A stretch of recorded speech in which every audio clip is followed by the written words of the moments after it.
আসসালামু আলাইকুম ভিউয়ার্স। আজকে আমি আপনাদের সাথে শেয়ার করব দোহার উপজেলার ময়নট বিচ নিয়ে।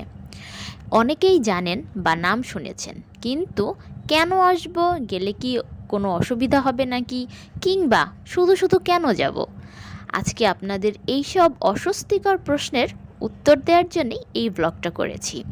আপনি কেন আসবেন, কিভাবে আসবেন এবং কেন আপনার আসা উচিত, সেটাই আজকে জানাবো আজকে আমার এই ব্লগে। তো আশা করছি সাথে থাকবেন। চলেন তাহলে শুরু করি। তো আমি বাসা থেকে মানে আমার নানার বাড়িতে এসেছিলাম একটা কাজে। তো সেখান থেকে ময়নট যেতে বেশি হলে 20 থেকে 25 মিনিট সময় লাগে। তো আমি পড়ন্ত বিকেলে চলে গেলাম ময়নটে। তো এইখানে যাওয়ার রাস্তাটা কিন্তু খুবই সহজ। যারা দূর থেকে আসতে চাচ্ছেন, লাইক ঢাকা থেকে কিংবা ঢাকার থেকেও দূরবর্তী কোনো জায়গা থেকে, তো তাদের জন্য আমি বলবো এখানে আসা খুব স্মুথ ওয়েতে আপনি আসতে পারবেন। সরাসরি চলে আসবেন কার্তিকপুরে এসে নেমেই আপনি যে কোনো রিক্সা বা অটোতে চলে আসতে পারবেন এই অপরূপ সৌন্দর্যের অধিকারিণী ময়নট বিচে। দেখতে পাচ্ছেন আজকে কিন্তু শুক্রবার ছিল। তো শুক্রবারে মানুষের জনসমাগম একটু বেশি থাকে, কারণ পরিবার পরিজন বাচ্চাদের নিয়ে দুদণ্ড সময় কাটিয়ে নেওয়ার জন্য এই জায়গাটা বেশ পারফেক্ট, একদম মানানসই একটা প্লেস। তো চলেন এখন আমরাও ভেতর দিকে যাই, দেখি ভেতরে কি কি আছে।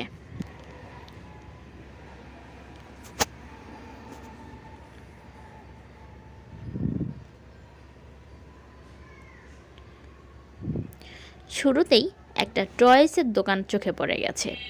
সব থেকে বেশি যেটা চোখে পড়েছে সেটা হচ্ছে ঘুড়ি। এখানে ঘুড়ি ওড়ানোর অনেক সুন্দর জায়গা আছে। মানে ঘুড়ি কিন্তু বাঙালিদের সাথে খুব ওতপ্রোতভাবে জড়িত, আমাদের ঐতিহ্যের একটা অংশ ঘুড়ি। সেই সাথে এখানে বিভিন্ন রেশমি চুড়ি, কাচের চুড়ি, ব্যাঙ্গালার্স, মানে কি বলবো, এখানে নারী শিশু সব একসাথে আটকে যেতে পারে এমন দোকান এখানে আপনি অহরহ দেখতে পাবেন। ঘর সাজানোর জিনিসপত্রও আছে এখানে। আর্টিফিশিয়াল বিভিন্ন ফ্লাওয়ার্সের রঙে রঙিন হয়ে আছে আমাদের এই ময়নট বিচ। দেখতে পাচ্ছেন সুন্দর না? অবশ্যই সুন্দর।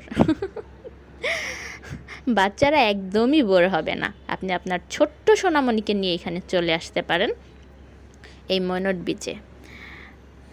সে আপনার কাছে বারবার আসতে চাইবে। এটা হচ্ছে আচার। মানে ছোটোবেলায় এই আচারটা অনেক খেয়েছি সিরিয়াসলি। আর এই আচারের দোকানের পাশে এসে যখন আমি দাঁড়িয়েছি, সেই চিরচেনা স্মেল। ছোটোবেলায় এই স্মেলটায় পাগল হয়ে যেতাম। ঘর থেকে এমনও হয়েছে মাকে না বলে টাকা নিয়ে চলে গেছি আচার খেতে।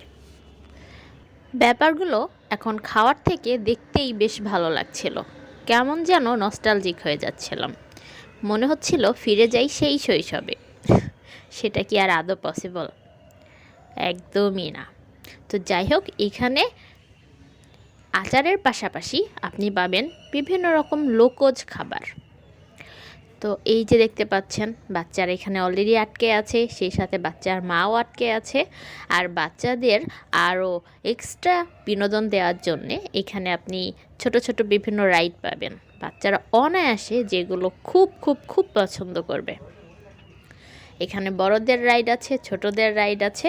আর সব থেকে আসলে ব্যাপারটা হচ্ছে যে পরিবেশটা এত খোলামেলা। মানে সকালবেলা যখন মানুষ মর্নিং ওয়াকে যায়, এমন একটা রাস্তায় যে মানুষগুলো হাঁটতে পারে, আমার কাছে মনে হয় যে তারা অনেক লাকি। দেখেন তো, দুদণ্ড সংসারের ঝামেলাকে গুছিয়ে রেখে এসে পড়েছে নদীর ধারে। তো ব্যাপারটা আসলে অ্যামেজিং।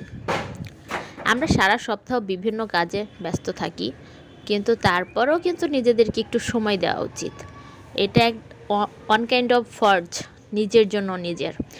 আরেকটা গুরুত্বপূর্ণ ইনফরমেশন দিই, সেটা হচ্ছে আপনারা যারা নিজেদের ব্যক্তিগত ট্রান্সপোর্ট নিয়ে এখানে আসবেন বা আসতে চান, তাদের পার্কিং নিয়ে কোনো টেনশন করার দরকার নেই। এখানে খুব ভালো পার্কিং ব্যবস্থা আছে। এই যে মায়ের হাত ধরে চলে এসছে ময়নটে ঘুরতে, ওই তো সেরা পর্যটক। ছুটির দিন হিসেবে মানুষের সমাগম বেশ ভালো ছিল, কিন্তু মানে পরিবেশটা খুবই শান্ত ছিল। সবাই আসলে মনে হচ্ছিল সারা সপ্তাহের যে স্ট্রেস সবগুলো মানে কিভাবে নিজের থেকে দূরে সরাবে, নিজের থেকে রিমুভ করবে, সেই জন্যই সবাই ব্যস্ত। যে যার মন দিয়ে কনসেন্ট্রেশন ফুল দিয়ে একেবারে নিজের কাজ করে যাচ্ছে দেদারসে। তো আমিও আর দেরি করলাম না। আমি করলাম কি, এক প্লেট ফুচকা নিয়ে নদীর ধারে বসে পড়লাম।